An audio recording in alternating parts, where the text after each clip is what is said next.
Hello, I am Dr. Cinema. I analyze, diagnose movies, and explain them to you. And it's Halloween month.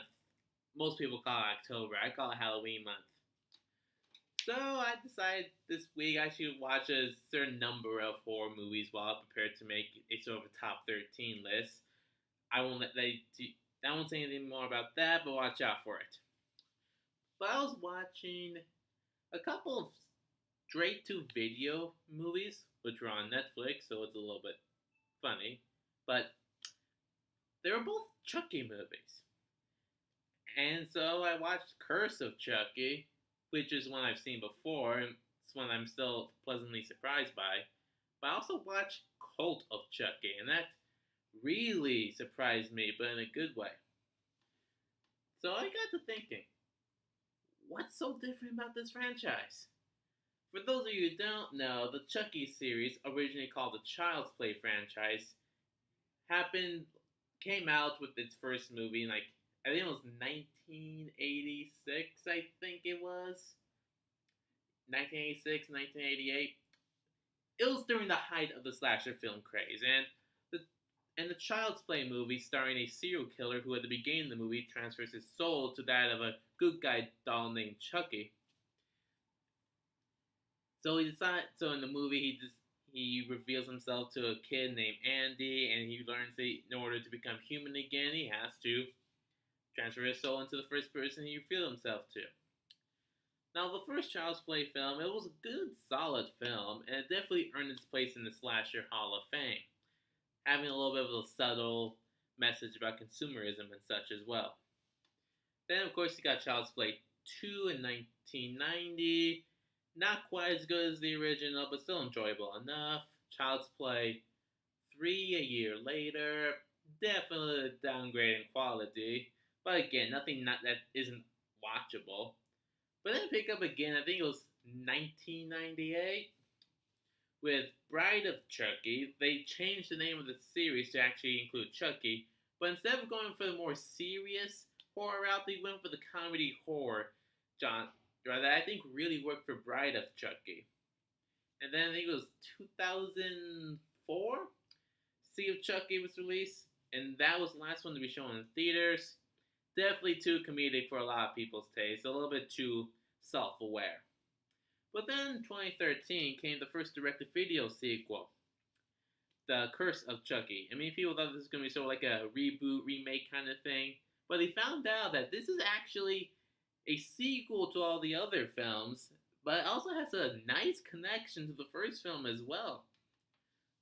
And this actually surprised a lot of people, because a lot of the other slasher movies, Nightmare on Elm Street, Halloween, Friday the 13th, even Texas Chainsaw Massacre got their own reboots and remakes.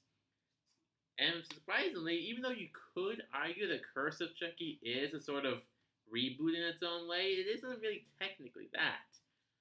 Still technically a sequel to all the other films. And of course, this year we get the 7th installment, Cult of Chucky. Now, there aren't a lot of reviews out for it.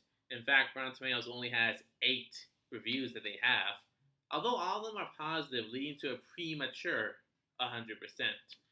But I have seen a couple of reviews that weren't really that positive about the Call of Chucky movie, so this is probably going to be a little bit on the divisive side. But after watching, I've got to admit, even if it isn't like a legitimately good film, it's still pretty close. I mean, this is a fun movie that actually has some creepy imagery a little bit, and actually explores the lore and explores a couple of different ideas that can be opened up in a sequel, even bringing back the actor who played Andy from the original 3 films. And I'm surprised by this Child's Play / Chucky franchise. Why did it survive the remake phase? How is it still managing to continue its original stories with sequels that have a lot more heart and creativity in it than a lot of other horror films being released today? I just really don't understand it.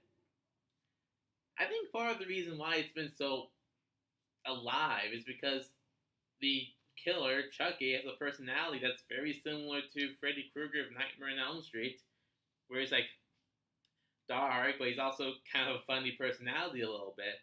So that could be part of the reason why it has survived like this. And also probably because that the creator is still very involved with the series. A lot of creators really don't get involved with their series after a certain number of films. But Don Mancini has been involved with the series for I think all of the films, including directing Seed of Chucky. So I can't really say for sure why the Chucky movies have survived the remakes, the reboots of other popular franchises, but I will say this.